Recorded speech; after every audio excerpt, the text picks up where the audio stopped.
Greetings everyone, peace to you all. Welcome to another episode of Praiseworthy Reviews, where we go through the video games to see if they are excellent and commendable.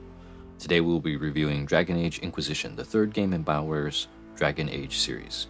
As the winner of over 130 Game of the Year awards, we will see what exactly is praiseworthy about this 10-year-old game. As usual, we will be evaluating the game based on 5 criteria: fun factor, educational value, cultural value, spiritual value, and cost. So without further ado, let's jump in.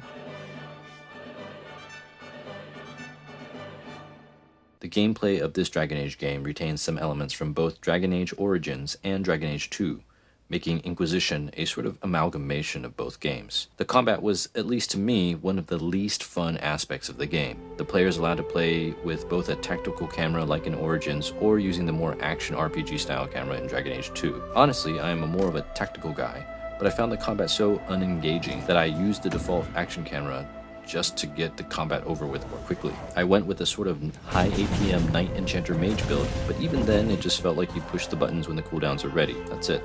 Not a lot of skill involved. I don't know what it is, but even though the combat is similar to Mass Effect in many ways, it just felt less satisfying. Spells and abilities have monocosts and cooldowns, and you basically just push buttons when they are ready. Exploration in the open worlds can be quite hit or miss. The areas themselves can be quite interesting, but oftentimes felt too big or too empty. Navigation was also kind of a pain, even with a mount. The mounts felt slow, and the most problematic thing was that the maps did not make obvious significant vertical obstacles, so you would often reach a cliff or have to climb a mountain that was impossible and have to go around. Related to the exploration is that of side quests. The side quests are largely uninspired and many amounted to nothing other than fetch quests. The companion quests were sort of the exception to that and were often very engaging, but many of the other side content was simply too similar to bland MMO fetch quests. There's plenty of equipment to be had and an interesting crafting system that just never really engaged me. I think the equipment does make a difference, but how it makes that difference is often not noticeable. It's not all bad though. Like the previous Dragon Age games, the role-playing is definitely the strong suit. Many players dislike the idea of the dialogue wheel, but for me, that was one of the highlights. It's neat how you can choose to portray yourself. Yes, there are the standard choices of a polite option, a neutral option, and an edgelord option, but there are other options besides that, depending on race and class, as well as other choices. The other aspect of the gameplay I really enjoyed was the controversial war table. I really liked the idea of sending out advisors or their agents to handle issues for the Inquisition that the protagonist is too busy to personally handle. Overall, I'm going to give Dragon Age Inquisition 4 stars for fun factor, primarily because the combat and open world were just not interesting. I almost gave the game 3 stars for fun factor, but the narrative, role-playing the dialogue, and the war table kept me engaged. Due to the mediocre combat, difficulty in this game is extremely low. The game is just not hard by any real available metric. It requires little in the way of motor skills or strategy or character planning. There's not a lot to learn about the real world. I guess technically you learn about trebuchets and cranking them, but I don't know how much educational value exists in learning about medieval weaponry. Surprisingly, you can learn about Christian church history due to the parallels between Androstianism and Christianity. But this is not obvious and often will only be noticed if you're looking for it, so I don't think I can give the game a lot of credit for this. Overall, I'm going to award the game 1 star for education, because the game doesn't really teach you anything cognitively and is also not really challenging from a motor skills perspective. The visual aesthetic still holds up after 10 years. While not being particularly innovative, it is nonetheless a generally attractive game. The music, particularly the theme song, The Dawn Will Come, is the perfect anchor to the solemn religious atmosphere the game attempts to create.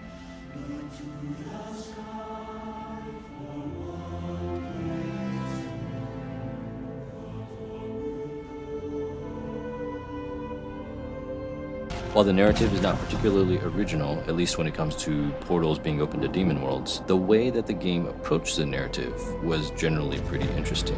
The idea of the protagonist who gradually becomes a religious leader, particularly one who has to decide how much he himself is religious, was very appealing to me. How much you want to roleplay and accept or reject this role was quite immersive. Dragon Age Inquisition, at time of launch, was BioWare's most successful launch to date. Since Mass Effect had sold 6 million units before, this means that Dragon Age Inquisition has sold at least that amount. A sequel, Dragon Age Dreadwolf, is expected later this year, but this should be taken with a grain of salt. The game was announced in 2018, but little has been shared about the title, which has suffered numerous delays and changeover in development staff. Overall, I'm going to assign Dragon Age Inquisition 4 stars for its cultural value. In terms of spiritual content, like in all Dragon Age games, there is combat and demons. Demons are portrayed as evil and stem from cardinal sins like pride or negative emotions like rage or fear. The demons are not too grotesque and often resemble elementals in other RPGs. There is some sexual content, but it actually feels less in your face than other BioWare games. Without intentionally trying to encounter or avoid sexual content, I only found brief nudity in one romantic scene.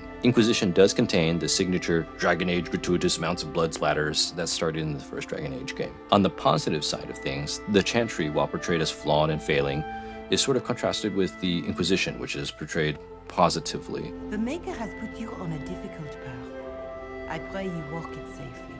In particular, the character of Mother Giselle is presented as a religious character devoted to the Maker, who is godly, tolerant, and practical while serious about her ministry. That is hard to accept, no? What we have been called to endure. What we perhaps must come to believe.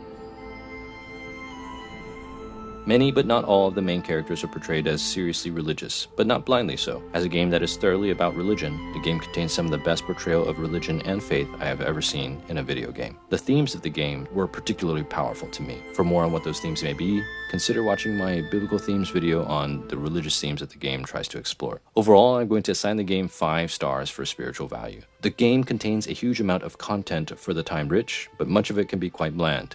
Still, the DLCs included in the Game of the Year edition include some reasonably interesting additional content. For the time poor, however, the game took me about 90 hours to finish. This was somewhat leisurely though, because I did do a lot of the side content. In 2024, the game retails at $39.99, but can be found on sale regularly for about 85% off, which I think provides excellent value. Overall, based on the content value, narrative accessibility, and asking price, I'm going to give Dragon Age Inquisition 4 stars, mainly due to how long the main story takes to finish. Dragon Age Inquisition, while having a rocky introductory section, can perhaps be a role-playing game that points you to religion and faith.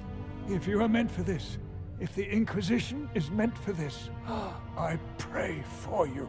While the gameplay is okay, what really stands out is the narrative and role-playing the game provides. It has, after all, won over 130 Game of the Year awards. Based on the criteria discussed in the video, I subjectively assign Dragon Age Inquisition the rating of Genre Gem. That's all I have for you in this video.